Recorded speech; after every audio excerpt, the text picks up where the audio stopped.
أعوذ بالله من الشيطان الرجيم. بسم الله الرحمن الرحيم.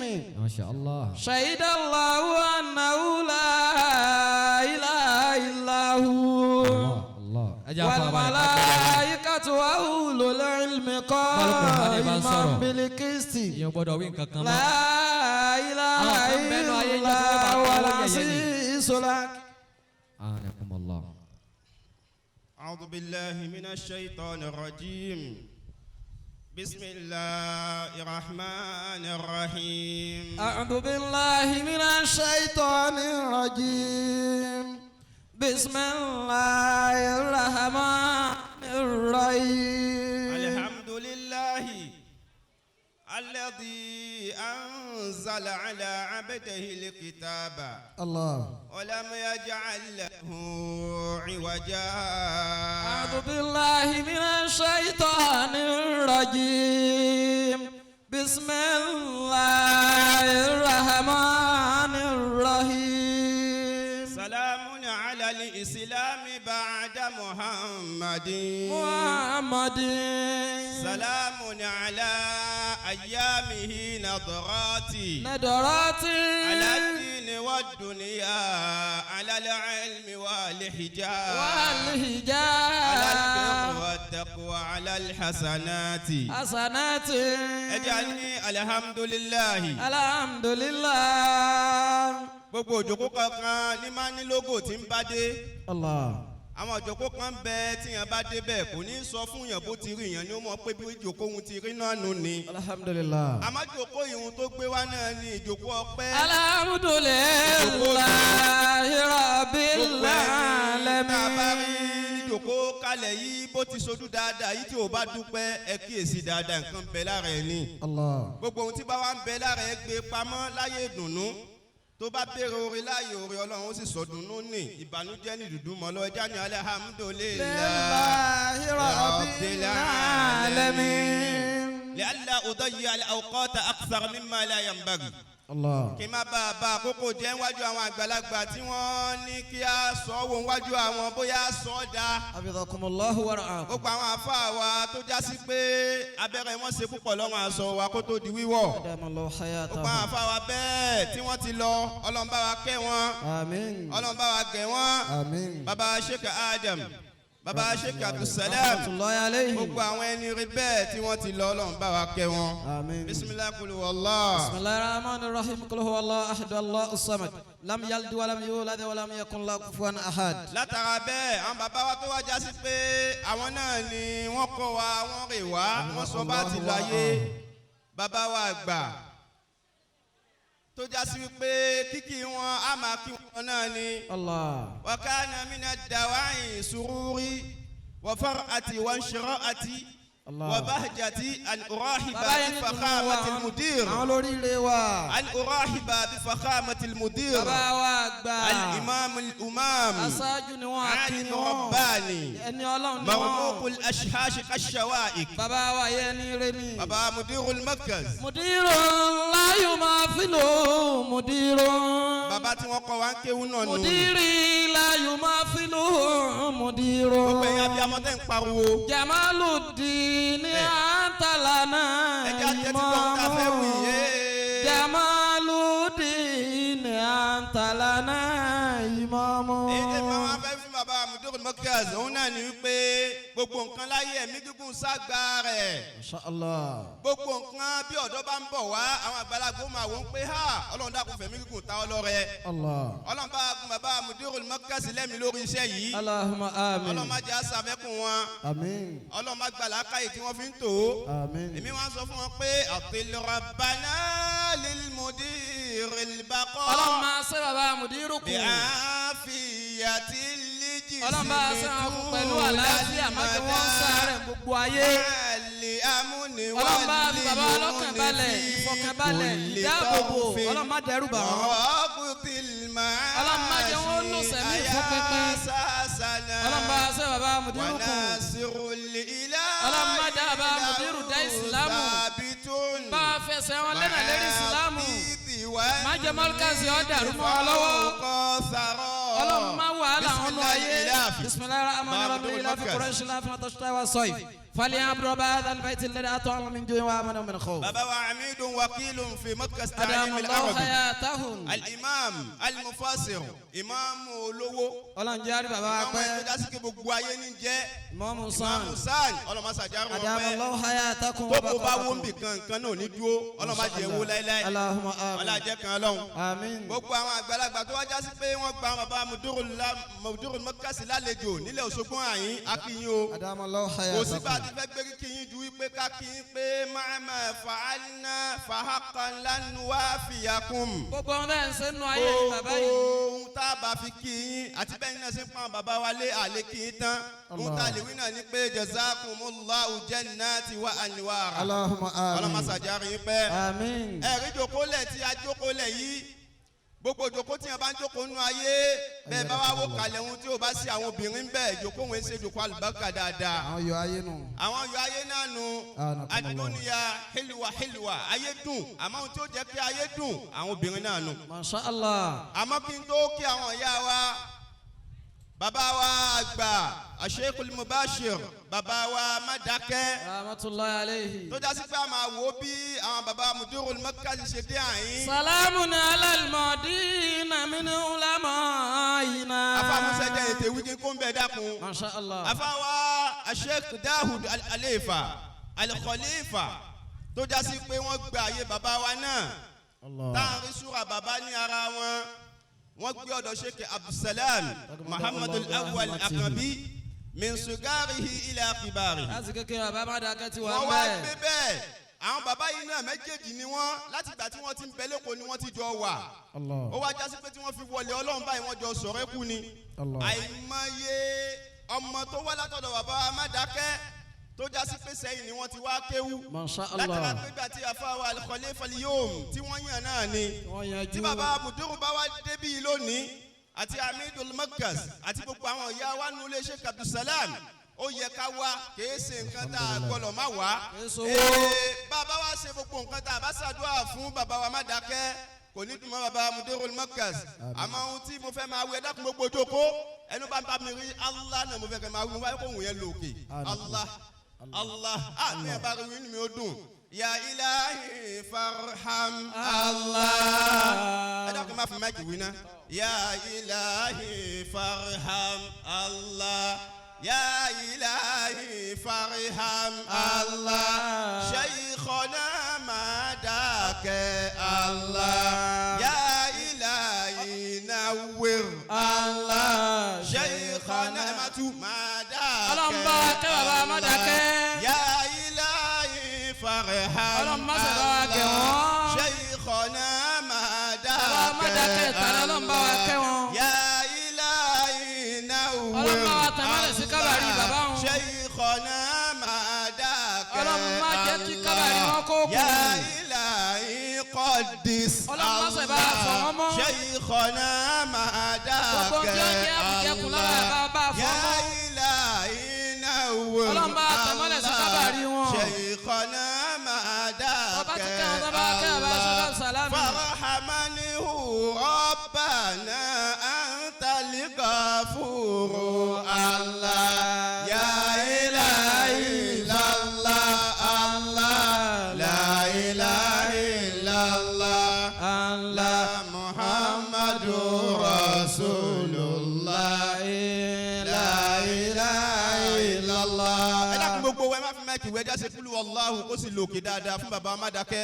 Ọlọ́run bá wa kẹ́ wọn Ọlọ́run bá wa gẹ̀ wọn Ọlọ́run má dẹ́yìn wọn rú Ọlọ́run ṣẹlẹ̀ wọn pẹ̀lẹ́ yóò máa dá sí yóò máa lòkè sí bisimilayi kúlù wàllá. kúlù wàlláhu ahad Allahu samad lam yalid wa lam. bàbá àlefa sanwó bàbá Madake wọn ní wà kò ní o Ọlọ́run fi alibarika sí ọmọ bàbá rí. ọlọ́lá ilaha illallah. Ọlọ́run bá kẹ́ bàbá Madake àwọn ìyá wa nílé bàbá wa Madake àwọn ni wọ́n mú wa yá sí béèrè Allahu akbar. tọ́ ó yá ẹ má jẹ́ abéèrè owó mọ́ bàbá òní abéèrè owó ẹ̀rí wá sí níbi ilé tó bá jẹ́lé àfà wáàsí máa ń sọ̀rọ̀ ṣe ilé tá a wá ilé àfà ni àfà tí wọ́n wá jẹ́ méjì wọ́n jẹ́ àfà wọ́n tún wá ní nǹkan tá a fi ń lọ ayé ó kọ wọn tí ń jẹ́ má dákẹ́ ó ní ohun tó bá dé àwọn èèyàn ṣàǹfààní lára wọn àwọn èèyàn ga lára wọn wọ́n dẹ̀sán padà fún baba Sheikh Abdulsalam lára Sàǹdálà ẹ rí i pé wọ́n gba baba wa Sàǹdálà nínú ilé wọn lè má dákẹ́ látara ìmọ̀lẹ̀ Sheikh Abdulsalam baba má dákẹ́ mí sí wọn lára kó tó lọ wọ́n sẹ̀sán lára Sheikh Abdulsalam tó bá jẹ́ baba fẹ́ ṣe wá sí bí nílé àfa wá sí òní lọ ju wípé kákọ̀ ṣe àtẹnuwéèrè enlightenment kìí ṣe nǹkan kan táwa kéwìn àyín afáwa Dáúdù bàtà fi bẹ́ẹ̀ lé kọ́mẹ́tì níwọ̀ àwọn ní nàkíbù làám fi dálíkà làám àwọn ní nàkíbù wá ń gbà náà mímú tẹ̀lé wọn afọ́ máa wí kéwù bàbá ó sì máa fi wọ́n ṣàpèjúwe pé ṣe ẹ̀rí bí Dáúdà ṣe ń wí kéwù ni àmọ́ bàbá tí wàá di khalifa lónìí ó ti kó ń tàná bàbá fẹ́ bá wọn lò àbá wọn ló ń lò bàbá wa má dákẹ́ bẹ́ẹ̀ bá wò wọ́n pé ṣé Dáúdà tàná ni tí wọ́n fi bẹ́ẹ̀ ń lò wọ́n wallahi kò ní jàlùbákà lè yìí. Allahu akbar. wáàsí tí a ṣe láàyè yìí mo ti sọ pé akọ̀fẹ́ ṣe at-tanwir wal irshad tají bàbá wa má dákẹ́ àǹfààní tí mo jẹ lára wọn tí ń lè gbàgbé kí n tó wọnú wáàsí abubeleko lọ́dọ̀ baba Sheikh Abdulsalam wọ́n á lọ ọ̀dọ̀ baba ẹnìkan fún mi kíní kan jọ ọdún ni wọ́n á lọ ọ̀dọ̀ baba pé baba mo rí kíní yìí kíní fi ṣe baba ni ó yà lọ ṣe báyìí lọ́wọ́ Suratu Yusuf tó bá ti ṣe é tán.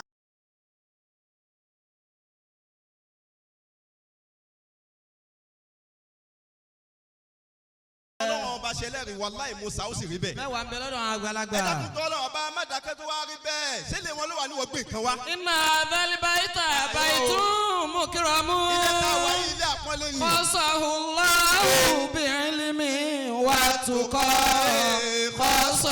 khasahullahu bi'ilmi wa tuqa. bí ẹ bá fẹ́ ṣe wá síbi ibi ìlà àtọ́ pé tọ́ ọmọ wọ́n ti mọ bí wọ́n ṣe ń tọ́mọ là Sheikh Dáúdù fi yan. ṣé Sheikh Dáúdù wà bímọ kò wá ní fẹ́ rí kó rí bí òun. ṣé àlẹ́ Khalifa wà bímọ kò wá ní fẹ́ kó ga náà bí òun. nígbà tí afa ti bẹ́ẹ̀ lè ké olóyún pé ó kúrò yawma kunta taliban min talabati Sheikh Abdulsalam. la tarda bil faqr. nígbà tí afa Dáúdù ti bẹ́ẹ̀ lè ké olóyún wọ́n ti mú òkè. bàbá sọ pé kò sí àyè nílẹ̀ mọ́ níbo lọ àyè wà òkè. afa Dáúdù wá ń wókè wọ́n sì dókè.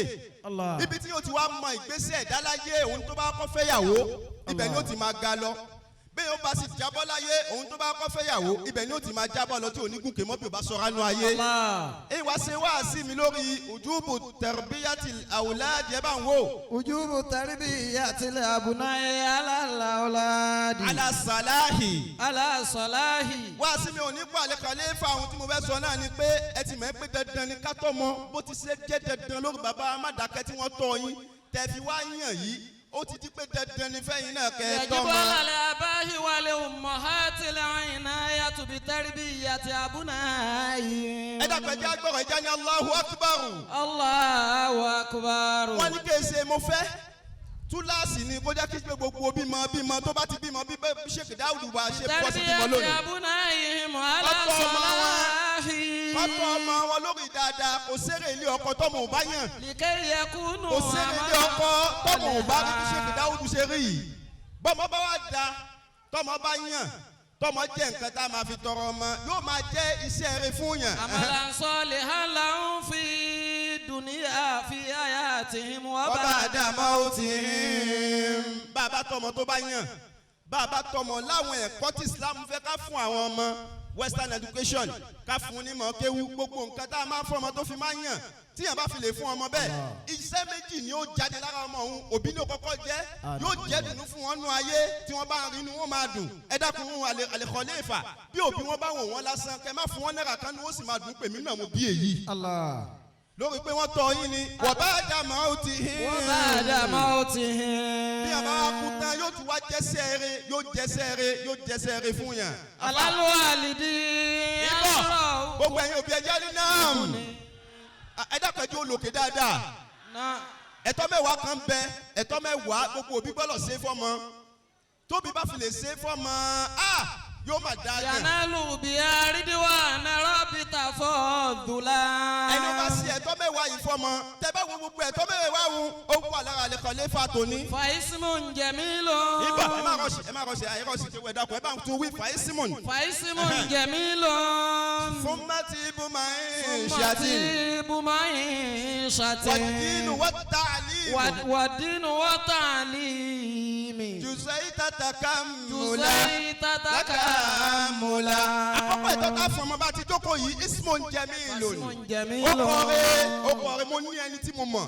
Àjọ wà ní Egypt ni ìgbà tó bá ó láìkí bákà gan ìgbà tó kọ́ bí ọmọ tí ó bí ó sọ ní bákà. Ọmọ náà máa kéèkì ni. Kí ni túmọ̀ bákà? Bàkà yẹ bùkí bùkà àlè. Wàláì wọ́n sunkún lórí ọmọ ẹgbẹ́ Ismun Jamilun. Kí ló fà á? Ìgbọ́ àfa Musa kò mú ó kọrin fọ́mọ. Ó torí ìfẹ́ bọ́ọ̀lù. Ó torí ìfẹ́ ayé ó sọmọ ní bákà. Kò mú ó kọrin. Kò mú kọ́tọ́ mọ́ gbọ́ tí ó máa dunnú pé bàbá mi náà ló sọ mí lélẹ́yìí. Àkọ́kọ́ ẹ̀tọ́ fa Ismun Jamilun. Ismun Jamilun. Ó kọ́ tábà sọ ọmọ ẹja lọ béèrè. Ẹ wo kọ́ tí wọ́n sọ ọmọ wa tòní ó kọ́ àlùbákà ni.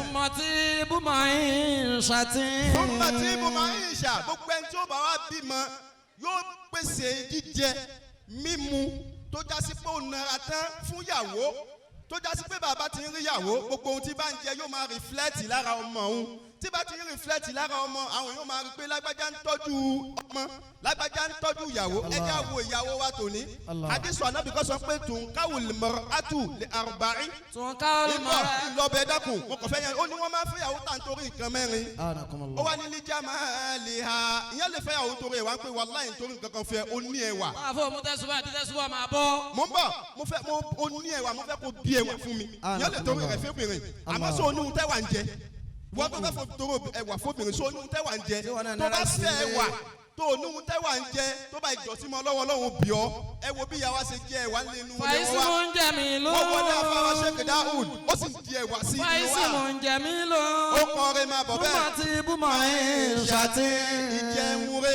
ìwọ́re gẹ́gẹ́ bí àfáwà Daud wọ́n ti ń ṣe fẹ́lẹ́ àwa tó ní. Wàdínú wa ta'limu. Juzaita takamula. àwa ni wà dínú ọmọ tá a bá gbígbẹ́ lọ rí ẹ̀sìn tá à ń sin wa ìwọ tó ń ṣe sílámù táwọn ọmọ rẹ orí pọ́ùn kí wọ́n ṣe sílámù ẹ̀ṣẹ́ ní ẹ̀sìn tó o bá ń ṣe àmẹ́yìn tó lọ́wọ́ tẹ́wọ́ gbà ní sílámù ó gbẹ́ lọ reflect inú ayé rẹ ó lè ní bàbá Musa inspiration yẹn kó lè wọnú ayé àwọn ọmọ rẹ náà ó gbọ́dọ̀ máa ṣẹ̀ sí inú ilé wọn nínú ilé yín lójú wọn kí wọ́n máa rí pé ilé wa ilé ẹ̀sìn ni.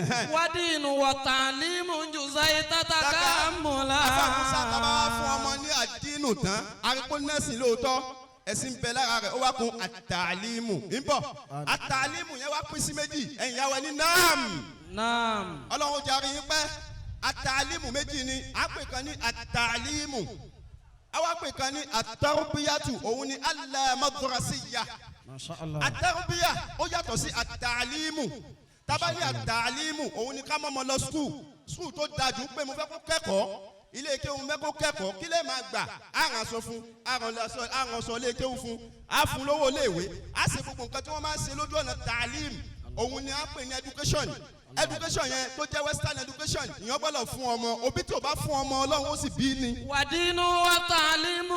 Juzaita takamula. àmọ́ òun náà pè ní àtẹ́rùbíyà ń tiẹ̀ òun tiẹ̀ ó máa wá láti minal usra látara family àwọn bàbá àtọmọ bàbá àtìyàwó ọmọ máa gé ní home training lára wọn òun làwọn lárúbáwá pè ní àtàrùbíyà. ìjọ tí ọmọ bá ti rí àwòkọ́ṣe eré lára àwọn òbí méjèèjì inú ilé kò síbi tó ti lè rí mọ́ tó dàbí àwọn òbí rẹ̀ méjèèjì. Wàdínú wa ta'limu. Juzaita takamula. Al-Khalifa ẹja fún ọmọ wa tó ní yìí Khalida ẹja fún ní ẹ̀tọ́ tó jásí pé ọlọ́run fi yìnyín pé ẹkú iṣẹ́ àti ìyá wa tó jásí pé àwọn náà ni wọ́n bímọ tó ní ìyá wa Ummu Khalida. Taswiyatun thumma al-wazifu wa àtẹ́síwìyà ba'dahu. Al-Khalifa àtẹ́síwìyà àyíbámọ̀ ọmọ máa ń pọ̀ ńlẹ̀ ẹ̀sìn tẹ́síwìyà láàrin àwọn ọmọ ẹ̀tọ́ wọn lórí bákan náà ẹ má bí ọmọ lórí ọmọ ẹ má fi ọmọ bú ọmọ ògo tó ń kálukú gbé wá yàtọ̀ òṣìṣẹ́ ọmọ tí ò ní wúlò láyé ẹ̀sìn tẹ́síwìyà ẹ̀sìn déédéé lára àwọn ọmọ. thumma al-wazifu wa ba'dahu. afáàmù sábẹ́fà la kà ń bẹ̀ ń ẹ fílẹ̀ dídọ́ tá wà wá. Zawajun wa targhibun ladhi kana akmala. ìjọ tá ń bẹ́ lè kéwú afáwa Dáúd ẹni ń kọrin kan fún yín náà ní pé òun ta kọ́ lọ́dọ̀ bàbá Sheikh Abdulsalam tajọ kọ́ ìjọ tẹ̀ ń kéwú gbogbo pẹ̀lú ọmọ yìí mọ́kàsí pé inú àwọn ògo mọ́kàsí ní sẹ́yìn ta lè torí yín gbọ́ ọmọ lóṣogbo wa kéwú sẹ́yìn wàláhì inú wọn lẹ́wà. wọ́n pé bàbá wo dára mi pé kéwú lọ́dọ̀ wa ló gbé wa débi lónìí èmi náà wá sọ pé àjọ gbé ohun yìí ni tẹ́ bá lè bá mi gbé yóò da gbogbo àwọn alárùdù ẹ tún mi sí bẹ́ẹ̀ mo ẹ̀ṣẹ̀ kọ́ náà ni ẹ wá sọ pé Khalidatu dayfuna bushra lana. Khalidatu ضيفنا بشرى لنا خالدة ضيفنا بشرى لنا خالدة ضيفنا بشرى لنا ضيف مقيم هنا ضيف مقيم هنا ما بنا بيننا يرعى رب الورى بكل داين يحميك مما نرى أقول رامي قضى يا أمها فاكتنم خالدة فهتمي خالدة ضيفنا بشرى لنا يا أمها فاكتنم خالدة فهتمي إدناك سنها بها سفؤاك فريح بها قلبات ẹ̀dàkùn ẹgbàá yìí ẹ̀dàkùn ya umu Khalida ni mo fẹ́ fi báwí ẹ̀dùn àrùn yẹn ẹni ya ha ya Khalida fagitelim. àní ẹ lo opportunity tọ́lọ̀ fún yín. fagitelim. ẹ lo opportunity wọn. Khalida táwọn fa tẹ̀mí. àní Khalida yìí ẹ mú ẹ pàtàkì rẹ̀. bọ́lá bá ọkọ̀ sóbìnrin fún yàn bàbá mi dúró lójú òkò yìí wàláì gbogbo obìnrin tí wọ́n bí ọwọ́ ẹ̀rọ ló bá dé èmi náà obìnrin omi ṣáájú bí ẹ bá kọ́ bí obìnrin ó ní lìgáyà tí ń wà muhimma. ó ní rísìn tọ́lọ̀ fi yọ̀ǹda ẹ̀ fún ọ. fàtẹ̀mí bìhà. àní ẹ kákólé ká pẹ̀lú Khalida. ọ̀nìbá kí ikú sí àbíhà. àní ẹ mú lọ́mọ gidi ẹ tọ́jú ẹ. ọkàn yín ni Khalida. Masha Allah. ó ti dọ̀kàn yín. Rọ̀síkì ya ummaha. Ìyá Khalida. Ó ní lábì làhà jatan. Gbogbo ohun tí Khalida bá ń béèrè ẹ máa bí àbùkátà rẹ̀. Sọ́ọ̀rì fúlàhà himmatan. Ẹ má jẹ́ ìyá tí ó máa wo fíìmù tí ò ní yà sọ́mọ. Wọ́n máa tẹ fóònù. Wọ́n sì gbàgbé ọmọ. Ebi sì ń pọmọ. Ó ṣẹlẹ̀ wàláì ó ń tẹ fóònù ọkọ sì ti ọmọ pa. Allah. Fàtẹ̀mí bìhà. Àní ẹ̀ka kò lékà pẹ̀lú Khalida o. Fàtẹ̀mí bìhà. Ẹ̀ka kò lékà pẹ̀lú rẹ̀. Lábì làhà jatan. Ẹ máa jẹ́ pé Khalida gbò sọ́ọ̀rì fúlàhà himmatan. ẹ máa kọjú dà. Kúni làhà lákọ̀tàn. Àní ẹ mú Khalida ní àkúnbí. Bá ní dùmùyàtàn. Tọ́jà gbóhùn lẹ́ẹ̀ máa padà kú débi gíga. Bàbá wa kọ́ ìdọ̀rọ̀dọ̀dọ̀ yín máa ń rún sí kọ́tì ìyá sí i. Ọlọ́run ló fún yín lárísìkì Khalida o. Yóò fi kún mí ìmàlì yìí. Ẹ máa ná gbogbo owó sí ara Khalida. Yóò Khalida. ti rí Muhada ìmọ̀. Gbogbo ọ̀rẹ́ ń tẹnu ń jẹ ní Khalida Yóò máa ti jẹ. Muhada ìmọ̀. Àní ó sùn ni ó jí ni ẹ máa tọ́jú Yóò ti ẹ̀. hípò akọ ìmọ̀. Ẹ má ṣe é ní bàbá tí ó máa jáde mọ́mọ́ gbogbo Yóò gbà. ṣì tù àbá sí mọ́. Àní ara rẹ̀ ìgbésí ayé Tó Khalida. kí tù ha ìlà ibà. Gbogbo ohun tí bá ń jẹ́ eré ẹ máa bá ṣeré. Àní ẹ máa bá ṣeré. Àtàbà ha ìkàbù. Gbogbo ẹ̀kọ́ tó wà lára yín ni ẹ kọ́. Sàwájà ha kìyàr. Tó bá wá dàgbà ẹni rẹ ni ẹ fà á fún kọfẹ́. Àtàmà ha dìnnà ha. Ẹ jẹ́ kó mọ ẹ̀sìn Al-Qur'ani. Allahu Rabbulaha. Allahu Rabbulaha. Khalida ضيفنا بشرى لنا. Ẹ dákun ẹ jẹ́ ní amina. Àmín. Èyí tí bàbá Amudu náà wí ni ọlọ́mọṣẹ́ àfi àlùbákà subhanaka Allahumma bihamdik. Allah. Ashhadu an la ilaha illa anta nastaghfiruka wa atubu ilayk. Jama'a jẹ́ ní Allahu Akbar. Allahu Akbar. Àwọn èèyàn gbọ́ lọ́n tóbi dáadáa o. Allahu Akbar. Àgbà mufti ńgbà tí bàbá wa sí àrífẹ́ bẹ̀rẹ̀ ọ̀rọ̀. Masha Ẹni pé Allah. ìròyìn ò tó àmójúbà. Bàbá àgbàṣẹ gbádùn wọn abẹ gbádùn wọn.